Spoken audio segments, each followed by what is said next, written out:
বন্ধুরা, সেই গঙ্গা স্তোত্রম থেকে এই যে প্রশ্নটি যেটা বলছি, ভাগীরথী বিশ্বজননী মুনিবর কন্যা গঙ্গার এই তিনটি নামের তাৎপর্য লেখো, এই প্রশ্নটা কিন্তু এই বছরের জন্য খুবই গুরুত্বপূর্ণ। তো প্রশ্নের উত্তরটি খুব সহজভাবে লিখেছে, একটু দেখো।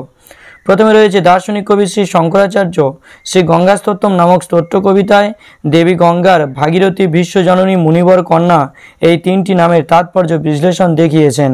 তো প্রথমে ভাগীরথীর নামটা আমরা বিশ্লেষণ দেখে নেব। কপিল মুনির অভিশাপে সগর রাজার 60,000 পুত্র ভস্মরাশিতে পরিণত হয়েছিল। কালক্রমে দিলীপের বংশধর ভগীরথ পিতৃপুরুষদের উদ্ধারের জন্য শিবকে সন্তুষ্ট করে গঙ্গাকে মর্তলোকে আনয়ন করেন। ভগীরথের সঙ্গে সম্বন্ধ যুক্ত হওয়ায় দেবী গঙ্গার অপর নাম ভাগীরথী। এবারে আমরা ভীষ্ম জননী নামটির তাৎপর্য দেখে নেব। দেবী গঙ্গা মর্তে তার অষ্টম পুত্র ভীষ্মের জন্ম দেয়, এই কারণে তিনি হলেন ভীষ্ম জননী। মহাভারতে কথিত আছে, মহর্ষি বশিষ্ঠের অভিশাপে অষ্টবসু মনুষ্যরূপে পৃথিবীতে জন্ম নিতে হন। তখন তারা অভিশাপ মোচনের জন্য অনুনয় করলে মহর্ষি সন্তুষ্ট হয়ে বলেন, গঙ্গার কোনো সন্তান রূপে জন্মগ্রহণ করার পর তাদের দেহ মুক্তি লাভ হবে এবং তারা স্বর্গে ফিরে আসবে। এরপর তারা গঙ্গার কাছে এসে তাদের জন্ম ও মুক্তির জন্য প্রার্থনা করে। তাদের প্রার্থনা পূরণের জন্য গঙ্গা এক অপরূপ মূর্তি ধারণ করে হস্তিনাপুরের রাজা শান্তনুকে মুগ্ধ করেন এবং বিবাহ করেন।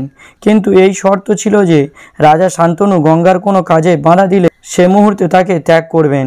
এই শর্তে গঙ্গার ঔরসে 7টি সন্তান জন্ম নেয়, কিন্তু শিশু জন্ম মাত্রই প্রত্যেককেই গঙ্গার গর্ভে নিক্ষেপ করেন।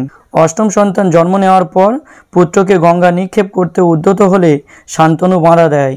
শর্তস্বরূপ গঙ্গা শান্তনুকে ত্যাগ করেন, কিন্তু নবজাত শিশুকে সঙ্গে নিয়ে চলে যান। দীর্ঘ 36 বছর পরে রাজোচিত শিক্ষা দিয়ে শান্তনুর হাতে ফিরিয়ে দেন। এই অষ্টম বসুর নাম দেবব্রত, যিনি ভীষ্ম নামে জগতে খ্যাত। সেই জন্যই গঙ্গাকে ভীষ্ম জননী বলা হয়েছে। এইবারের পয়েন্ট হলো মুনিবর কন্যা। মুনিবর কন্যা বলতে জন্মমুনির কন্যাকে বোঝানো হয়েছে। ইক্ষ্বাকু বংশীয় রাজা দিলীপের পুত্র ভগীরথ পিতৃপুরুষদের উদ্ধারের জন্য সুরধ্বনি গঙ্গাকে পাতালে আনবার সময় পথে জন্মমুনির আশ্রম পড়ে। গঙ্গা জন্মমুনির যজ্ঞভূমিকে প্লাবিত করে সমস্ত দ্রব্য ভাসিয়ে নিয়ে গেলে মুনি ক্রুদ্ধ হয়ে তপস্যার বলে গঙ্গাকে পান করে ফেলেন। তারপর দেবতাদের ভগীরথ স্তবে সন্তুষ্ট করে, ফলে জন্মমুনি কান দিয়ে মতান্তরে জানু দিয়ে গঙ্গাকে বের করে দেন।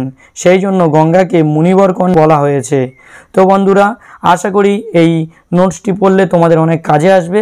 তো বন্ধুরা, যদি ভিডিওটি ভালো লাগে তাহলে অবশ্যই লাইক করে দিও এবং এই রকমের ভিডিও পেতে অবশ্যই চ্যানেলটিকে সাবস্ক্রাইব করে রেখো এবং এই ভিডিওটি তোমার কতটা কাজে এসেছে অবশ্যই আমাকে কমেন্ট করে জানিও।